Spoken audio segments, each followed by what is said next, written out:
Bonjour à tous, c'est Thierry Leminet, graphiste à Cebu, et je suis ravi de vous revoir.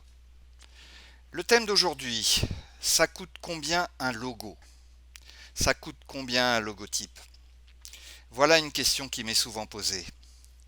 Comme de nombreux graphistes, ma réponse sera bien sûr, ça dépend. Lorsqu'on cherche une échelle de valeur, on est vite pris sous une montagne d'informations qui finalement n'aident pas beaucoup. Par exemple, en 1971, le logo Nike a été acheté 35 dollars. Mais en 2008, le logo BP a été acheté 170 millions d'euros. Bon, on est dans les extrêmes, mais ça montre le grand écart de prix qu'il est possible de faire. Alors d'abord, c'est quoi un logo? La définition du Larousse est présentation graphique d'une marque commerciale, du sigle d'un organisme ou d'un produit. En gros, si on compare au corps humain, c'est la tête, c'est notre carte d'identité, c'est ce à quoi on vous reconnaît. Sans cette image, on ne sait pas qui vous êtes. Pourquoi on trouve tous les prix? Le prix d'un logo ne s'estime pas à la tête du client. Ce n'est pas comme quand vous allez chez certains garagistes. Si vous avez le malheur de dire que vous ne connaissez rien à la mécanique, votre facture immanquablement va augmenter. Non, non, non. Les graphistes sont des gens sérieux. Reprenons l'exemple du corps humain. Si vous n'avez que la tête, vous allez avoir du mal à survivre sans votre corps. Eh bien, le logo, c'est pareil. Il vit à travers son environnement, c'est-à-dire ses médias, sa concurrence et sa notoriété. Bon, on sait déjà qu'on n'est pas Total ou Adidas. Ça réduit le champ de prix. Ça n'empêche pas que si on s'adresse de façon intimiste à une niche professionnelle, le travail du graphiste n'est pas le même que si on vend des gâteaux en supermarché. On est sur du sur-mesure. Au-delà de la notoriété, voici certains aspects qui influent sur le prix du logo. Le nombre de médias utilisés. Encore une fois, en comparaison avec le corps humain, c'est le type de coiffure, de maquillage, le style des vêtements, le type de vêtements en fonction de la saison et des lieux où vous vous rendez. La charte graphique, c'est l'établissement des règles d'utilisation du logotype en fonction des médias.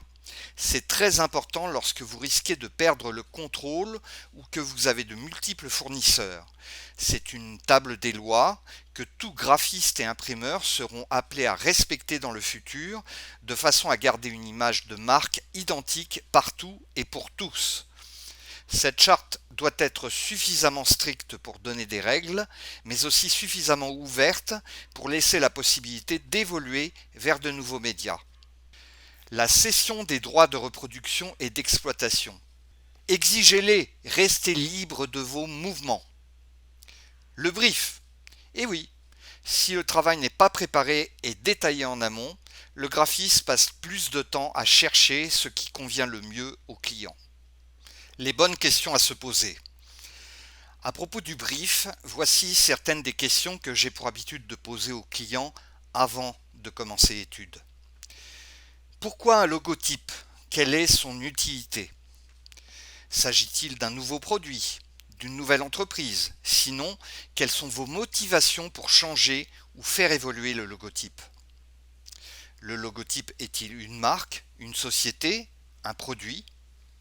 Quels sont les médias sur lesquels seront utilisés le logotype, web et print?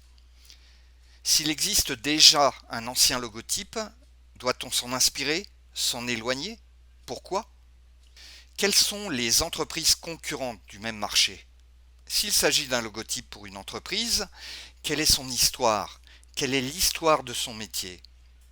Quelle est l'activité précise de l'entreprise en quelques mots? Quels sont les atouts? La niche? Quelle est l'ambiance de l'entreprise? Industrielle, cool, active, structurée, austère, accueillante? S'il s'agit d'un produit, quels sont les produits concurrents sur un même linéaire? Quel est le prix de vente du produit? Un logo pour un parfum, par exemple, n'a pas le même impact financier qu'un logo pour un biscuit. Quels exemples de logotypes vous appréciez d'ores et déjà dans une thématique équivalente? Quels sont les plus de l'entreprise qui pourraient être mis en valeur à travers le logotype? Quelle sera l'utilité du logotype à moyen et long terme? Quelle pourrait être son évolution? Le logotype nécessite-t-il un environnement, pictogramme, visuel? Le logotype doit-il être vu de loin, comme une enseigne, de près, comme un packaging, une carte de visite, les deux? Le logotype doit-il être monochrome, en deux couleurs, en quadrichromie? Pour que vous ressentiez le logotype comme le vôtre, le graphiste essaiera de connaître au mieux votre personnalité, votre caractère, votre façon d'appréhender vos clients. De ce fait, les questions peuvent parfois être assez personnelles. Un point également très important à préciser, soyez conscient que votre logo ne peut pas être l'expression totale de l'entreprise, mais simplement une synthèse. Plus le logotype est compliqué, moins il est lisible et mémorisé. Ce que doit comprendre le prix du logo. Un échange avec l'entreprise, bien sûr, pour définir ses valeurs, ses cibles, ses objectifs, son secteur d'activité, sa concurrence. Le temps passé à la création et le nombre de propositions graphiques. Le cas échéant, le nombre d'allers-retours pour modification. En général, c'est quand le brief n'est pas suffisamment précis au départ.